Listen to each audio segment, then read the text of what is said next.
everyone, and welcome to our Wish National Diversity event, a way to drive change and ensure diverse voices are heard. Before we start, I'd just like to say a big thank you to our event sponsor, Bevan Britton. I'm Jenny Neville, and I'm a volunteer board member at Wish Northwest, and I feel so fortunate to be chairing this event today as it brings together two areas that I'm immensely passionate about: diversity and mentoring. A lot has changed in the last 12 months. We've had an economic crisis, a race crisis, a health crisis, a women's safety crisis, and now more than ever, we need to harness the learning and understanding and insight from this to ensure that we drive positive social change and stronger diversity and inclusion. It's really important to me personally that voices from all corners of the sector are heard. And this event raises awareness of how voices can be heard through mentoring, but also provides you access to three fab voices.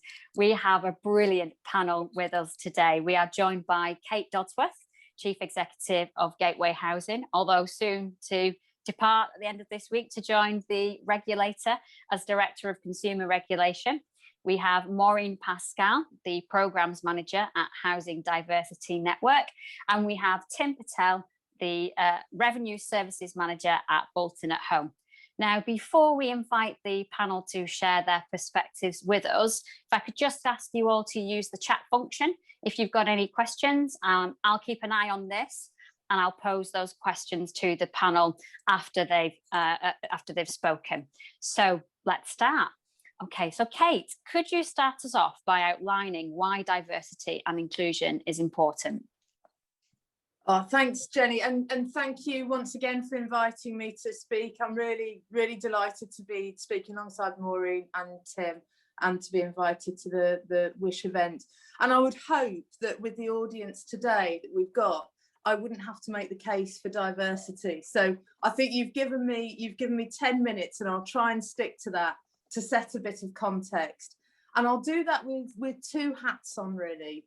As you say, my Chief Executive Gateway hat is very firmly on, and I'm speaking as that role, but also as one of the founder members of Leadership 2025, where I've just stood down as a trustee. And I'll just talk about some of the drivers for us setting that up five years ago. So we all understand, I'm absolutely sure, why diversity is important, but just a couple of things to think about. I think after the financial crisis in 2008, 2009, there were some really interesting studies on the organisations, public sector, private sector, that fared best through that massive financial shock. And the organisations, no surprise, that fared best were the ones that had diversity in their boards and at leadership level. So we know that your attitude to risk, your ability to deal with risk, is much, much better when you have diverse voices and backgrounds around the board table and the exec table. Many of you will have seen the very compelling research from McKinsey that has come out about the added investment and the added bonus at the bottom line for those organisations that have both gender diversity and ethnic diversity. The bottom line is simply better, I think, as far as 30%, but you can do the research. It's McKinsey, they tend to update it every couple of years. Now, for our sector in housing, okay, we're not private sector organisations, we don't turn a profit where shareholders walk off with their back pockets full, but what do we get in return? What's our value? What's our alternative value from having diversity at board level and top team level? And if I can use just an example from Gateway, we are very fortunate here. We have just around 110, 120 staff. That includes a repairs team. We're a small organisation, but we're very fortunate in having had a real upsurge in staff satisfaction scores. And we test it religiously, we test it every quarter. Now, before COVID, and I think a lot of organisations probably had an uptick in satisfaction because of the hybrid working from home model worked for some people. Before COVID, we were already hitting the 90s in terms of satisfaction, having come up from a much lower place. And at the same time, when we looked and analysed our satisfaction scores, our question around inclusion correlated exactly the same. So our last survey showed 96% staff satisfaction, and the answer to, do you feel that we've got inclusion right at Gateway, was in the 90s as well. So don't take your eye off the ball. And I think sometimes that isn't talked about enough. And when I talk about inclusion, when I talk about diversity, I don't mean box ticking, you know, we are tolerant, we welcome people from all backgrounds. I mean fully inclusive. So an example is we happen to have an executive team of 4 women. We have worked incredibly hard over the last couple of weeks on Men's Health Week. We look to balance, we look to make sure that people are included. And with all the stuff that's going on, you know, you talked about the awakening finally in the UK of Black Lives Matter. And you talked about the place of women and thinking about that. It is absolutely for people that are working in your organisation to be able to leave that kind of crap at the door and not have to explain to people. So it isn't purely around box ticking. I've seen a lot of really compelling stuff from organisations saying it's not enough to not be racist, we need to be anti-racist. And that is fully understanding and acknowledging the rubbish that people have to deal with before they've even come into work. So we create an environment that is completely inclusive, where people genuinely can be themselves and people understand the dangers of stereotypes and everything else. So it's a much kind of richer, I would say, work on that. So Leadership 2025, let me just take you back. I think I've got a couple of minutes. Take you back to 5 years ago. Why Gina Amo and Olu and I and a couple of others and L&Q were on board as well right at the start of setting this up. We recognised that the housing sector had started to make great waves in terms of gender equality. 30 years ago when I came into housing, I had no chance whatsoever, even as a white woman, to be leader of an organisation, because that's the way the things were stacked. And I think there's been a massive awakening over time that that's completely outrageous. There is structural inequality, and we've worked on that. And there was a palpable moment, I think, about 5 or 6 years ago, when suddenly people started to notice all male panels at conferences, the prevalence of all male panels. And suddenly there was this awareness, and people were like, well, we can't have this anymore. We have needed to have that kind of awareness around race for many, many years. And so my point on mentoring is a really important part. It's an important part for our Leadership 2025 programs, where we do a high octane Roffey Park Business School program aligned with mentoring for Black and Asian housing leaders who are already senior. The talent is there. We do this high octane course, and we do mentoring as well, because mentoring is a part of that. But for me, and the thing I will just launch and let others who are better at this than me to talk about on the mentoring side, is don't ever think that mentoring is in some way treating the problem of the person. Because what I've seen throughout this and our work on Leadership 2025 on the culture change that the sector needs is the fixing is at sector level. It is not with the individual. So individuals need the same right to go on high octane programs as everybody else. The stats are there. We know even in London, the last time we did research at Leadership 2025 was 2019. We know even in London, there was lamentable stats in terms of board and exec level leadership from Black housing professionals and professionals from outside sector.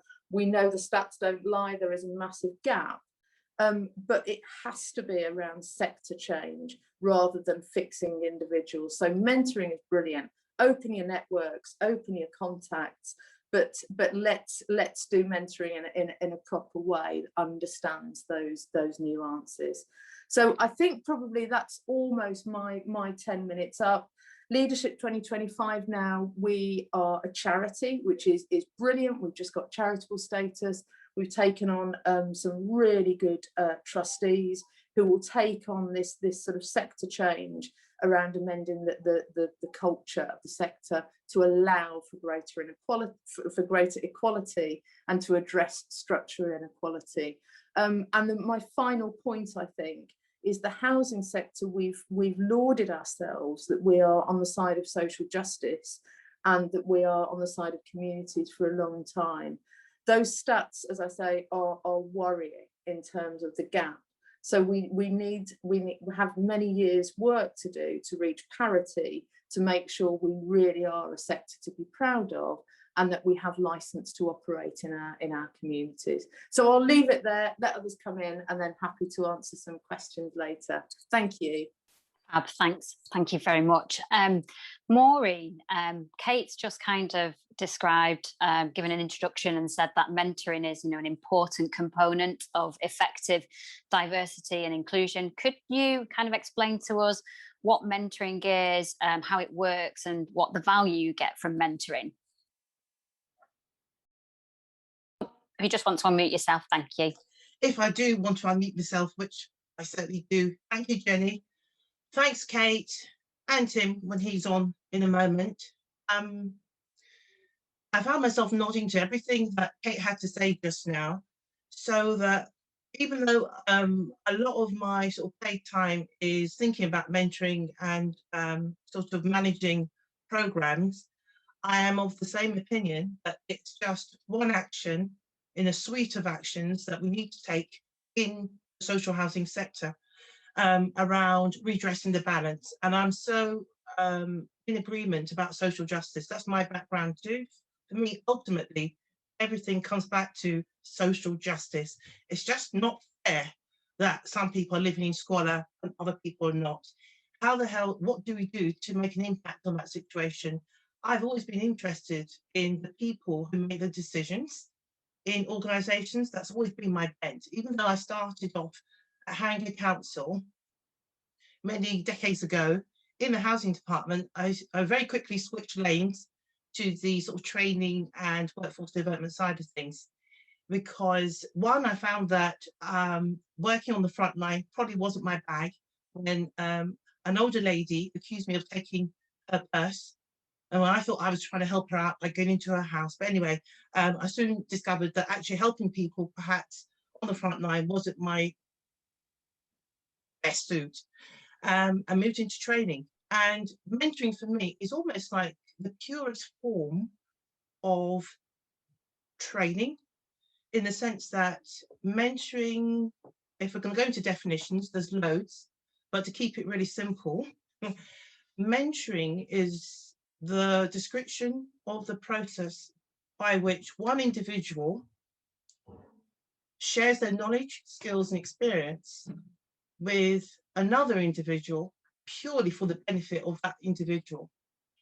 And there's no hidden agenda, there's no, corporate agenda. I think it's almost purely altruistic in nature. When it's at its finest, it's one individual sharing their know-how for the benefit of another individual, so that that individual can grow and develop. And so for me, I get excited about mentoring, even when it wasn't fashionable. I do feel like it's suddenly become fashionable, but let's just remind ourselves that mentoring as a concept in the West is as old as the hills. And if you believe Greek mythology, there was a guy called Mentor who was asked to look after the son of Odysseus. And if you go back to school, even I learned about the Trojan War. Odysseus was busy doing what he did in the Trojan War, and looked around to someone he could trust to take care of his beloved son. And it was a son, but that's, don't worry about that. And the guy he focused on was called Mentor. So this guy was entrusted with the development and the learning and the welfare of somebody's precious son. And I think in the West, that's where we get our association of entrustment and somebody being older and wiser to take care of, if you like, the next generation. So yes, so I've defined mentoring simply And there are other definitions if people want to Google them. But I think we can also overcomplicate what mentoring is. And I think some people naturally do mentoring without realizing that's what they're doing because of their own personal style or their own management style. They look to grow their people rather than just micromanage and punish them when they make mistakes. I think some people naturally have either been mentors, if you've been fortunate to have been line managed by someone who truly looks out for your overall growth, as well as supervising you, then you probably have been mentors. And I'll say a little bit more later on about the difference between a formal mentoring program that we run at HTN and informal mentoring. And a key part of that process, of course, is the mentor, which is why, you know, the verb is mentoring, because for me, a lot of the magic happens in your selection and on formal programs, the way you develop your mentors, because for me, the magic happens in the way that that mentor interacts with the staff member, the child, whoever it is who's being mentored. They're the important part of it, of course. Right, moving on to your other question about the value of mentoring. So in a moment, we're going to hear from Tim, who's going to say a lot about the value of mentoring for him. I would say from an organizational perspective, it's, and very pragmatically, it's cost effective. For the benefit you get, it's a cost effective method of developing your people. I think for the individual, it short circuits a process that could take many years. It kind of bypasses all that, you know, you've got to have been, like Tim was saying earlier, before we started, you know, you've got to be 30 years senior manager in a corporate environment, blah, blah, blah, blah. It's a load of, to me personally, it's a load of nonsense that you need to be 30 years in anything in order to mentor someone, because the skill is in recognizing who you have in front of you. And the subject of that process is that individual, not you. And so the best mentors, as well as having those fine people skills, they're very good at quickly understanding who's in front of them. And they work to tailor their input around that individual. So, and you're not always senior. You're not always the person who's been there the longest who can do that. There are many people like myself in the middle management, if you like, who are quite capable of doing that. And people even below that, purely because of their personality and their interest in people development. So yeah, so I've said something about the value of mentoring. The other thing you wanted me to comment on is this distinction between formal programs that we run at HTN and informal mentoring. So I've said a little bit about how some mentoring happens almost imperceptibly because of the personality, the people skills of the people of the individual manager, colleague, who naturally sees you holistically, not just your weak areas, they also see your strengths and the kind of individual you're trying to be. I think it's a little bit like parenting. Sorry to bore you, but I do think there's an analogy. Good parenting, good friendships. The problem with good friendships and good parenting is that they also have a lot of emotional investment in the process, which is probably why I think a lot of effective mentors are not related to you, because they have no agenda apart from you in its purest form. So informally, it can happen all the time. And some of you may actually be naturally doing that because of who you are. I do think there's a benefit to formal schemes because one, we do the matching, and the matching refers to the pairing of the mentor and the mentee.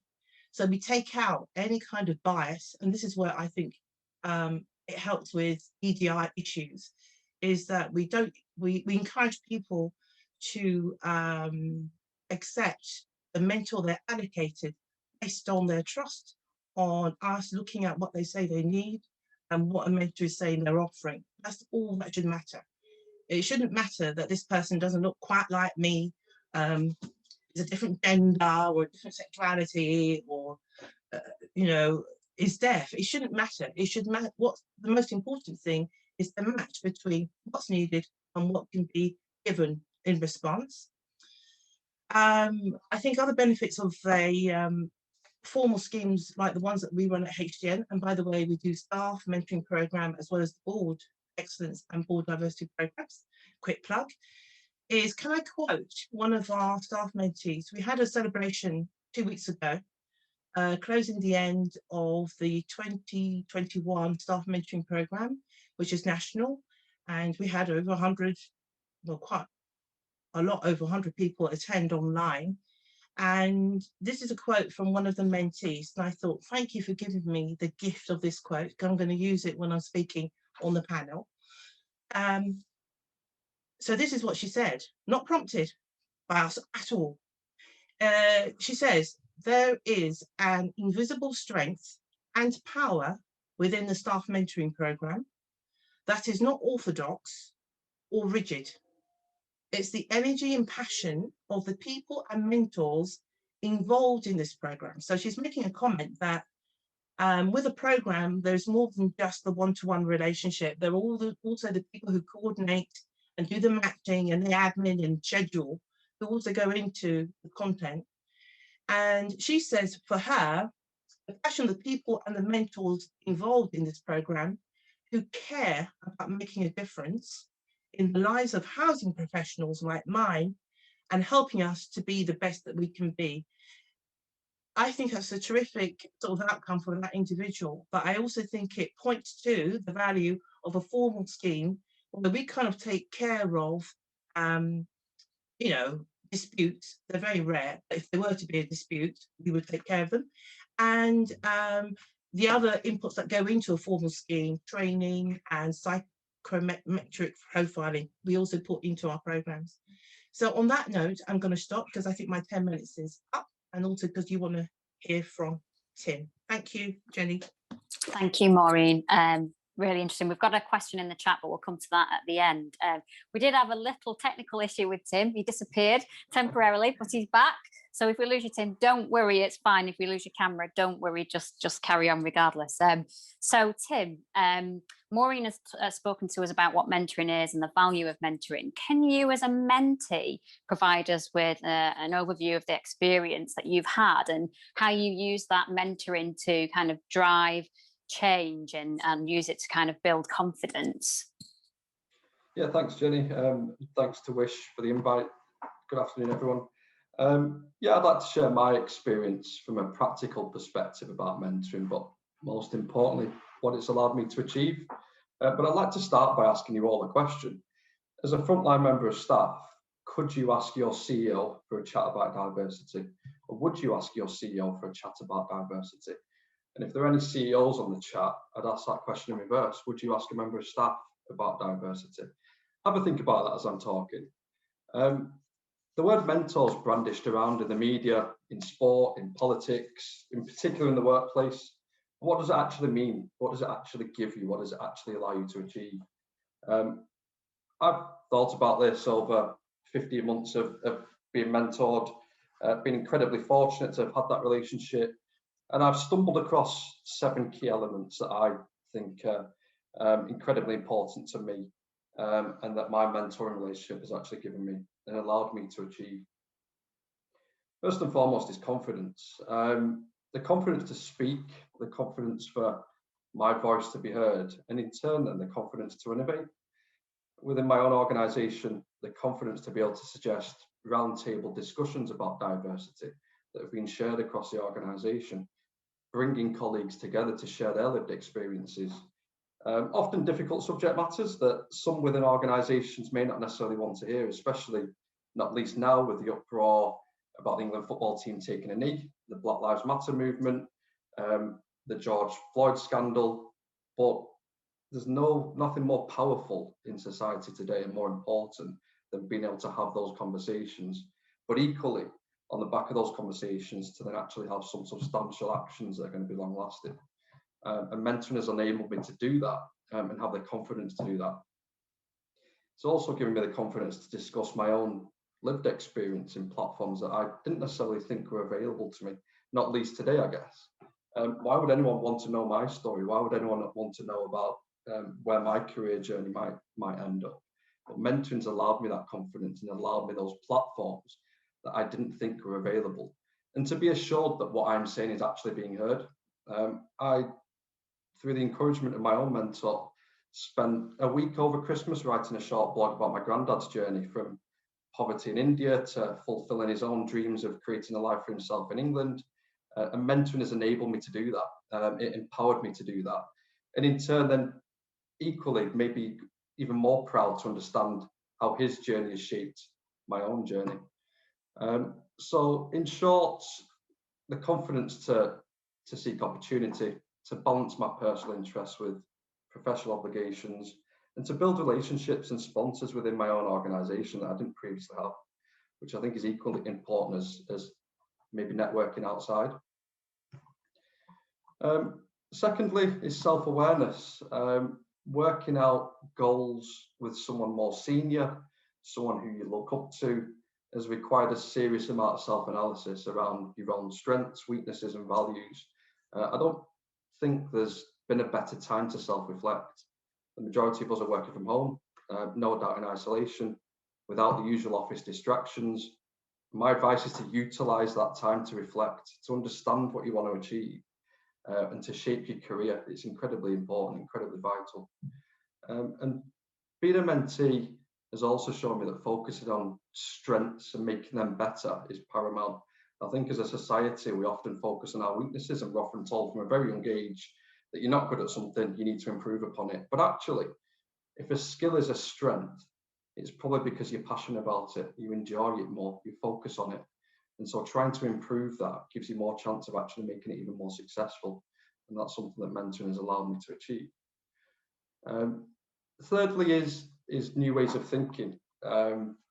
Again, working from home, working in isolation, often tunnels your vision, clouds your opinion on certain subject matters. But my mentoring relationship has enabled me to have a newfound confidence and self-awareness. And through knowing that my voice is being heard, and equally importantly, being listened to, has enabled me to innovate, expose ideas I didn't even know I had. An example of that, I guess, would be agile working. Its key elements and what it can allow you to achieve when implemented properly. And my mentoring relationship has enabled me to discuss how I can suggest agile ways of working, how I can influence influential people within my own organisation to come on board with my ideas, and how I can then utilise those relationships and internal networking to support that, but also then to support other initiatives going forward. Fourthly is feedback.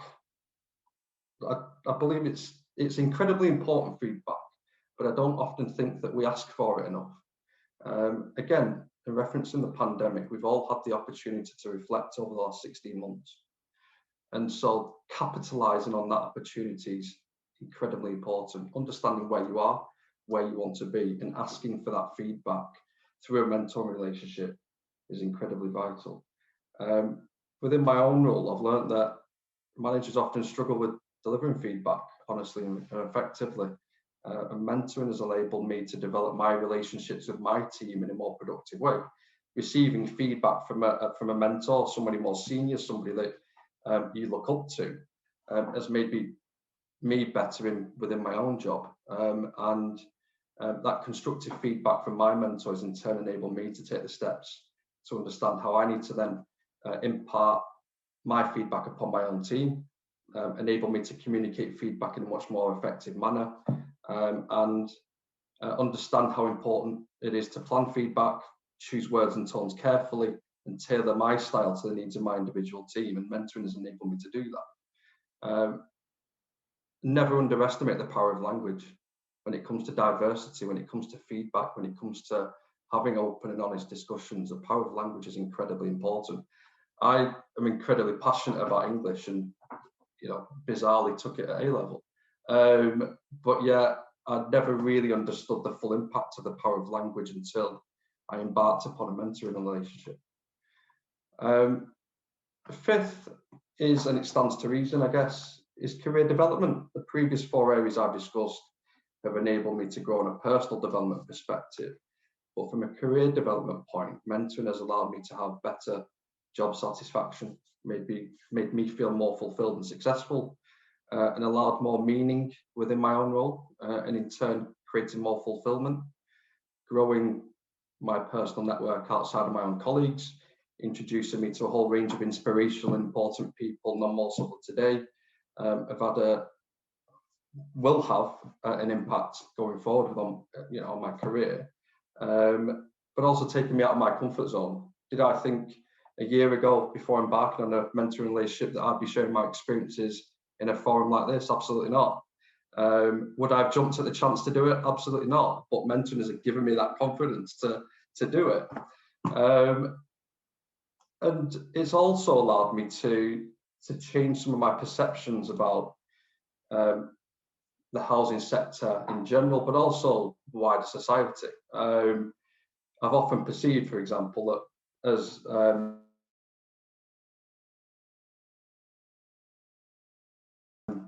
Maureen touched on earlier, that Bod had multiple years of experience, but mentoring has enabled me to understand that those perceptions are actually unfounded and that they can be for you too. And I've recently embarked upon, or recently been successful in joining Calico Group's New Generation Board programme in conjunction with Housing Diversity Network, which is designed to encourage diverse people, diverse thought processes and new ideas.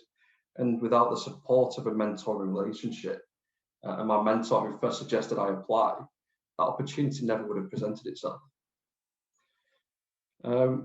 Sixth is mental well-being, and I'd probably consider this to be the most important aspect of my mentoring relationship. Mental well-being may not necessarily be the right term, but having the self-confidence and awareness and working to achieve my career goals with the support of a mentor, having my voice heard through platform and innovation, and sharing my lived experience has contributed to my well-being and mental health. The anxieties I had about my future, my career aspirations, whether I'm being the best I can be, have been diminished through the support of a mentor. And who doesn't want to look back when they're sat in their armchairs in 30 years when they're grey and old? Well, I'm already grey, so older in my case. But actually realise that you've achieved what you set out to achieve. Did you fulfil your ability? Did you achieve what you set out to? But more importantly, did you earn everything that you got? And having the support of a mentor is enabling me to do that, and enabling me to achieve the career goals that I set out when I was 18. And given the times that we live in, working from home, again, thoughts of isolation and demotivation, which no doubt we've all felt in some ways over the last 16 months, they've been kept to a minimum because I'm able to discuss problematic scenarios, suggest new ideas, new ways of working, but to have the courage and the conviction to actually implement those within my own organisation. And the clarity of thought and minimising negativity and doubt enable me then to bring the best version of myself and in turn allow the better version of my team. And seventh, last but not least, and never forget this, are the organisational benefits and the influence that you can have within your organisation. I guess everything I've discussed is how mentoring has helped me, but never forget how mentoring relationships can help your organisation. If you don't have a formal or informal mentoring programme internally and need the confidence to suggest it to your CEO, sell them the idea. It gives a better version of you, a more rounded, confident version of you. It has of me. That helps to create a positive company culture of growth, of constant learning and nurturing. In some respects, I think that's almost more infectious than positivity. It encourages others to develop, to seek opportunity, and creates a company culture that's driven to succeed because people understand their worth and understand that they can be heard and their ideas can be implemented. And lastly, encouraging those diverse voices and giving them the confidence to speak in platforms they're comfortable in, and to express themselves creates diverse thought processes. It's changed the outlook of my career. I'm sure if you haven't already embarked upon a mentoring program, it can certainly change the outcome for yours. I did ask at the start of this chat whether you'd ask your own CEO for a chat about diversity, and if there are any CEOs on today, whether you'd ask a member of staff about diversity. I certainly would have been able to have done so without my mentoring relationship. However, those 7 key elements I've discussed there that are incredibly important to me have enabled me to have the confidence, courage, but most importantly, the voice to be able to do so. And that's me. Thank you very much.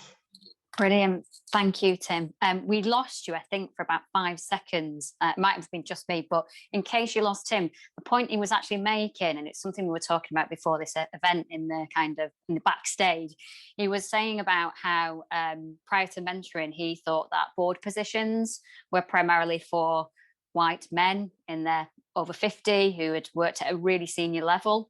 And what the kind of mentor suggested was that actually that boards need to be more diverse, and that lived experience and that diversity of experience is really important, and encouraged you to apply for a board position, a board development position, which you've then been successful in. So it's just filling in that gap. Tim, you also mentioned about how you were encouraged to write your granddad's story, and you mentioned an English A level. So yeah, I suspect you're probably a decent writer.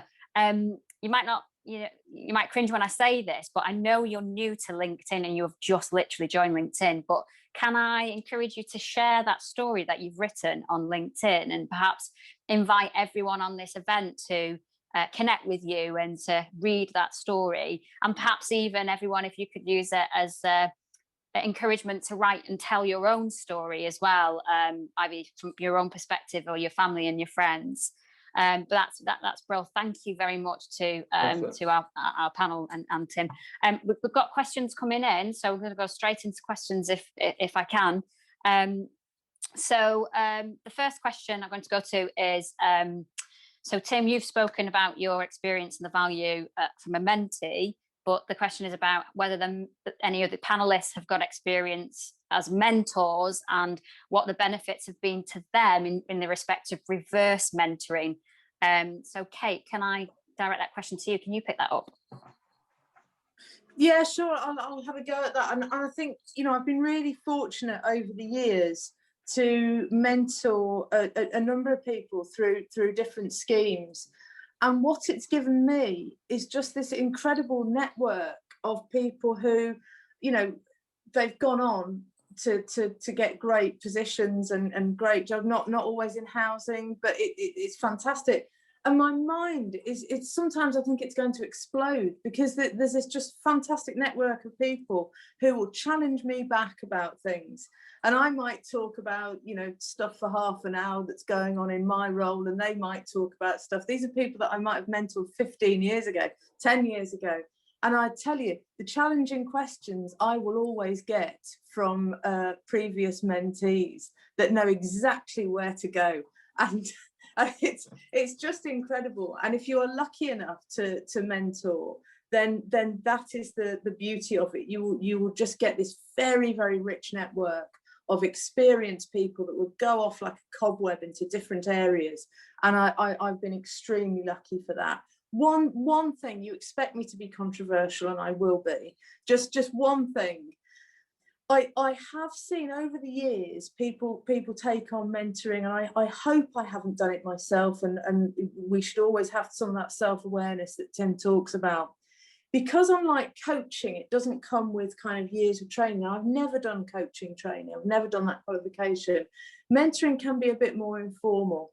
We must absolutely make sure we don't use it as an opportunity to indulge ourselves with a captive audience and make them sit down and listen to the illustrious 30 years that we've had in an entirely different context. And mentors must check themselves and go through that and get some sort of contract, albeit formal or informal, with the mentee. I can see Maureen nodding. You've been burned by this, I bet, haven't you? So that would be my contribution. Yes, it's brilliant. You get loads back as a mentor, but just keep yourself in check occasionally, just in case you're straddling over that self-indulgence. That's great. I'm going to do a plug for you, Maureen. So there's I think there's over 70, I think, who are actually on this call now. So, if you've got the energy and the passion that your mentee talked about earlier, Maureen, volunteer to be a mentor, either formally through, HDN. I think Maureen would snap your hands off. They're looking to build their network of mentors, and equally informally in your own organisation or even in your own networks. I think it was really helpful, Maureen. Now you kind of described the informal mentoring as well side, that actually if you've got that passion, that energy, that caring side, and you only subject specialist needs to be the person in front of you. I think if you've got that, then just put your hand up, volunteer. So bit of a plug there for you, Maureen. And we've got more questions coming through, which is great. I'm just going to go to the first question. Actually, it's for you, Maureen, and it's come from actually our managing director of Wish. She's put that your insight was really interesting. She was at an event recently where someone said that women are more likely to seek out a mentor, whereas men are more likely to seek out a sponsor. And this is why they progress more into senior positions, because they've been sponsored as opposed to mentored. So it's just a question about, what do you think about that? It's my first response. Yeah. Okay, so it goes back to something that I was taught when I was becoming an assertiveness trainer at Harrogate Council again. In the 80s, and one of the statistics the Tavistock Institute in London that the trainer shared with us was the confidence level, generally speaking, between men and women. And there was something about women generally, because of course women are individuals too, but generally speaking, because of our oppressive structures and things, we were more likely to wait twice as long we waited until we were 80% certain about something before making a move, compared to a typical male who was wait until he was 20% certain and make a move. And I think it's that gap. And I think it's to do with confidence that Tim has spoken about. But confidence is not just something that you have, comes to you, naturally. It's something that the environment and the people, your network and society also engenders in you. And some people are put in the fast lane around confidence, and other people, because they have to deal with other issues that Kate talked about, their confidence gets attacked on a regular basis. They second guess themselves and are less likely to go and ask for sponsorship. Because for me, to ask for sponsorship comes from a place of, I need this, I want this, and I'm entitled to it, thank you. And if you haven't got that mentality, you're not going to go and ask for sponsorship. But that's not to talk down mentoring. Mentoring is still powerful, and it does reflect actually something that happens on our programs. I think the statistic is roughly 70% of our staff mentees are female, and I think that reflects where we are in the sector that Kate talked about, that we're more likely to look for that kind of help because we need more help, not because we're individually useless, but because we recognise there's a gap in what we need to do compared to other people who have found it easier to get to those positions. And then, of course, you've got that echo chamber, things getting reinforced in the circles that you move around. So it becomes natural to some parts of the population to expect things and to get them because they see themselves reflected. Have I answered the question, Jenny? I have no idea. Yeah, anyway, I like it. And to be fair, I'm a mentor actually, and which I get an immense amount of satisfaction from.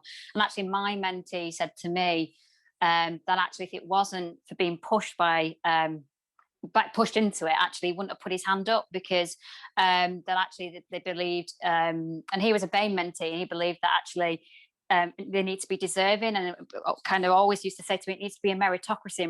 But the thing is that if you keep thinking about, it's a meritocracy and you don't put your hand up, you don't have the confidence to put your hand up, then you will be, there's a risk that you might be missed, by the confident people who are putting the hand up, saying, I want to be sponsored.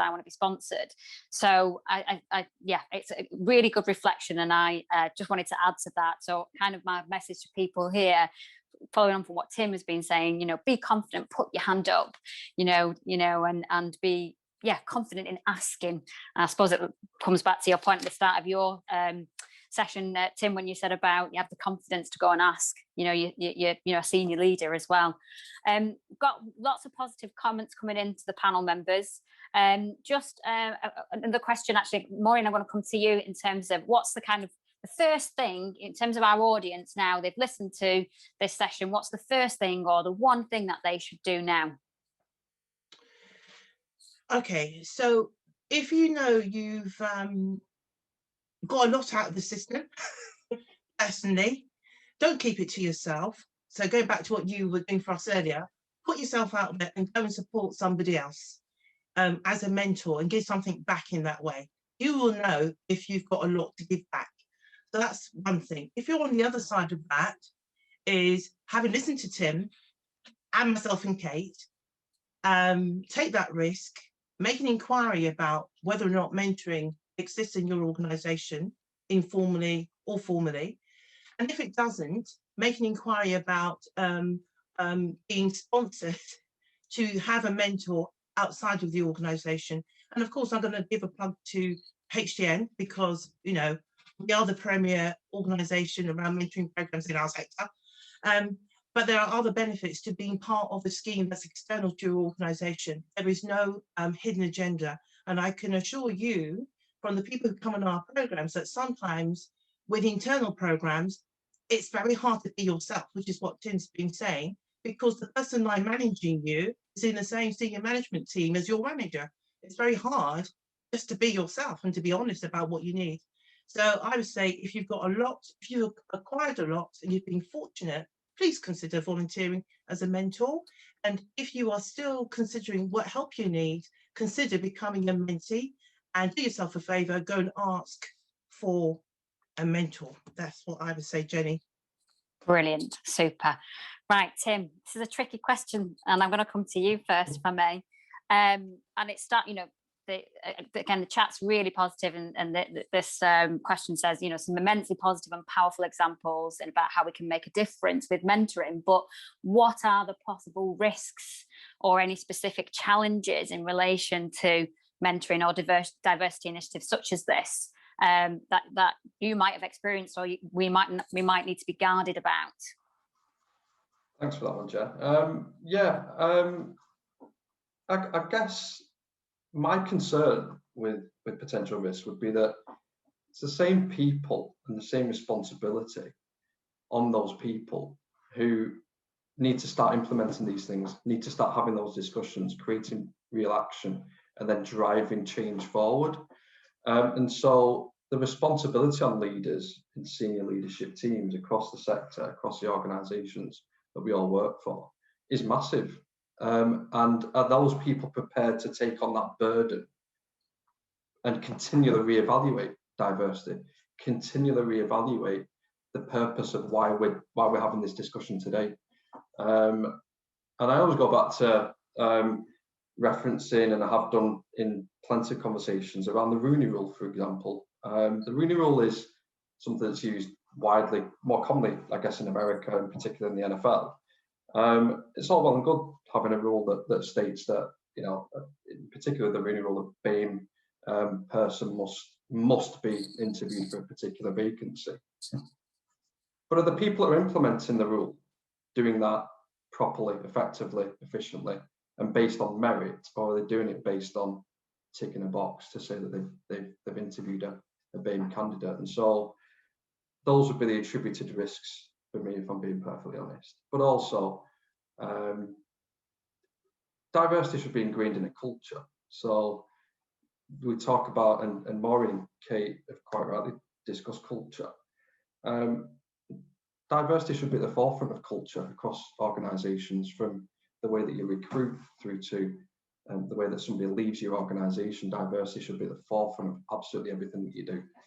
Every single process that you reevaluate, every single method in which you work, diversity should be at the forefront of that. And so, like I said, the responsibility really lies on those senior leadership teams to ensure that happens. So I guess that would be the attributed risk to me. Yeah. So it's a good question. In fact, actually, Kate, if I may, I'll kind of bring you in as if you want to add anything to that. In fact, you said earlier as well about ensuring that, you know, organisations don't, you know, approach this in terms of a tick box, and that, that actually the value is truly embedded and utilised, and, you know, it's not kind of something that's just on the periphery. But do you want to contribute to that question, because it's a good question? Yeah, in a roundabout way, and then just very, very quickly some thoughts. I mean, Maureen, I absolutely agree with you. There's nothing that knocks confidence like structural inequality. There's no, you know, that is the thing. And if we can deal with the inequality, then the confidence will be fine. And your access to mentoring and the program to be more equally distributed. I absolutely agree with that. My one point on that is we can say whatever we like at a top level, at a senior level. Your middle managers are absolutely key to this. And if you cannot guarantee that people being managed by your middle managers are having the same access to those reflective conversations of, do you know what? I can see you doing X, Y, and Z in 5 years' time. Well, how about some mentoring to get you on the road? If you cannot hand on heart say that your middle managers are equally distributing those kind of conversations to anyone who is ambitious and has the drive, then you have a problem, and you can say whatever you like at a top level. So let's have some things which get this out in the open across middle managers. And I think the other point about top to toe reporting, Jenny, the question links a bit to Tim's point on the Rooney Rule and is it effective or not? It's not effective if it's left in free fall. We do it, there we go, it's in free fall. These things need to be tagged on to board and executive reporting. And you look at everything through a diversity lens. And if you're going to achieve what you're trying to achieve through Rooney Rule or whatever, you need to then exception report, and it needs to go somewhere. So it needs to be tagged to your KPIs, to your people strategy, and reported properly. Otherwise, these things are nothing but initiatives which float around in free fall and sound good until the game is up. Yeah, well said. Maureen, do you want to contribute to that question? Oh gosh, right. So can I respond in this way? So, God, it's almost as if I take it for granted because I work in an organisation where diversity, inclusion, and equality is our raison d'etre. It's very hard to take yourself out of that and remind myself of when it wasn't quite like that. So let's just be clear that, and to emphasise other points that have been made, this is not women of all colours and sexualities and so on, black people, people with disabilities. We're not asking for a favour here because I take it for granted that we have the ability, the skill, experience. I said, you know, I've been to school with young white boys who clearly have gone, I know who they are, and we started off in the same place, and I probably was academically more higher achieving, but then something happens to people as we move away from primary school and go into society. Some of us get sidetracked by our experience that Kate's mentioned. Others of us keep on that trajectory, and it's assumed once you get there, you must be more capable than other people, which is not an assumption I make. We know plenty of people who get to the top of an organisation, Kate excluded, who are not necessarily the brightest. Look at our government.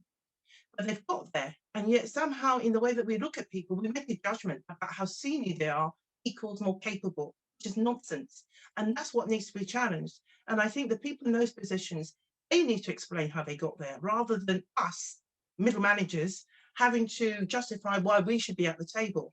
Because I take it for I take it for granted that the ability and the knowledge is already there. It's the structural obstacles that prevent people from getting through those barriers. That's the problem. So it's not the capability. And I don't want, like Kate was saying, and Tim has said, it's great, mentoring is great for the individual because the beauty of it, like I've experienced, you have someone who's been there, done that, who you would not normally meet in a month of Sundays. You would not meet them, but because of mentoring, you're put together and it's very powerful. So this guy is an older white man, former banker, the opposite to me in so many ways.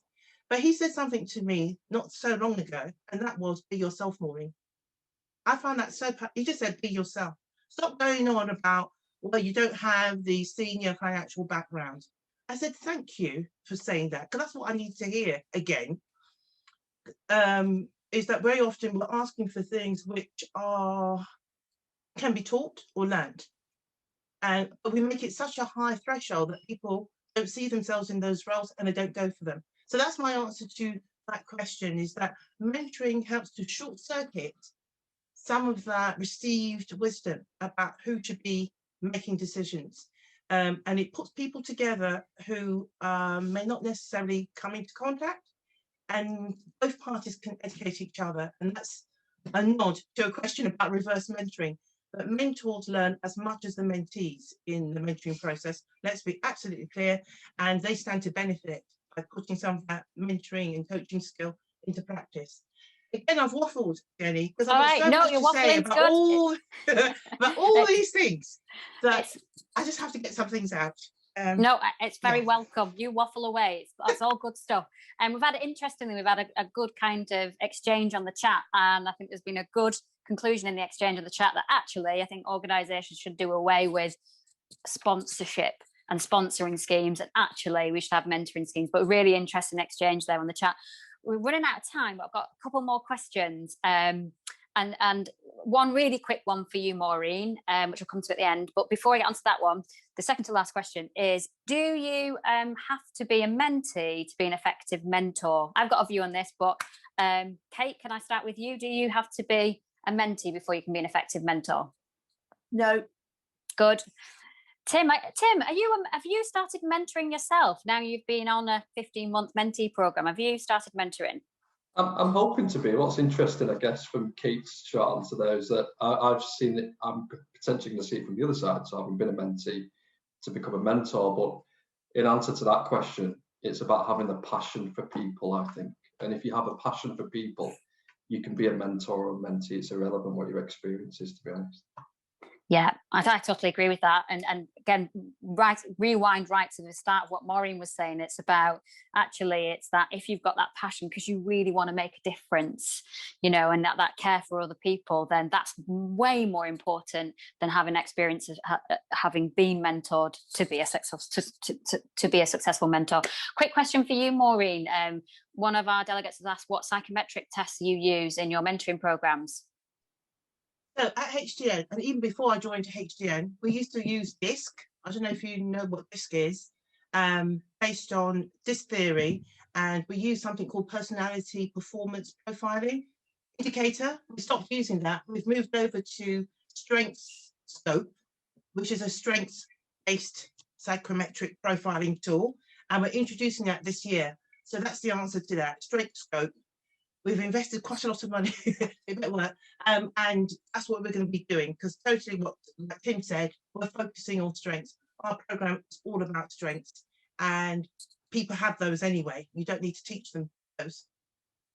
Yeah, brilliant connection to what Tim said earlier, actually, about really focusing and fine-tuning and, you know, those strengths.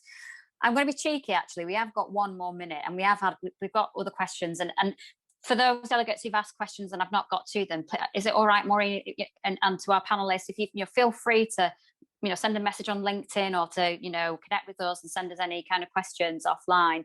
But Maureen, also there's been a question about any tips you can give our kind of our audience in terms of establishing their own mentoring schemes. Okay. Oh, wow. It will be a huge undertaking. Depending on how large you want your scheme to be, it could take up all your time. So that's why we've got specialist program managers, because it's a recognition. It could be quite time consuming, but make sure your purpose is clear. Why are you doing it? What's the outcome you're looking for? What difference are you wanting to make? Are you just going to give more leverage to people who already have advantage? So make sure you don't add to the issue, make sure that you're contributing to equality, diversity, and inclusion in the broadest sense of the word, and to think outside the box about where you find your mentors, who should be the guest speakers, and all that kind of stuff. Implement EDI in your approach to running a mentoring scheme, and that's it. I think, because we haven't got much time. Super. Hopefully that's Thank enough. you for that. Thank you so much. Thank you to our panel. Absolutely brilliant. I loved this conversation with you. Thank you. A message has just been popped in the chat about membership, because there are some of you have joined us today and paid to attend the event, and we've got loads of great events like this every month that you can attend free of charge if you join as a member, and it's far more cost effective. Our next National Wish event is on the 6th of July and is cost versus community, who wins in good placemaking. And we also have an event on the 20th of July about women's safety. So 2 great events, and hope to see you there. Thanks again to our sponsors at Bevan Britton and to our wonderful panel. And another plug for Maureen, actually, she mentioned something earlier to me that the HDN have some great podcasts out there on equality, diversity and inclusion and other things. So check that out on Spotify and iTunes. So put your hand up, volunteer for mentoring, get involved as mentee, but also make sure it's for the right reasons and make sure that's complemented with other diversity initiatives as well. Thanks again. Have a great day, everybody, and we'll see you again. Well Bye-bye. done, Jenny. Well done, panel. Thank you. Thank you, you. everybody. Thanks for coming. Thank you.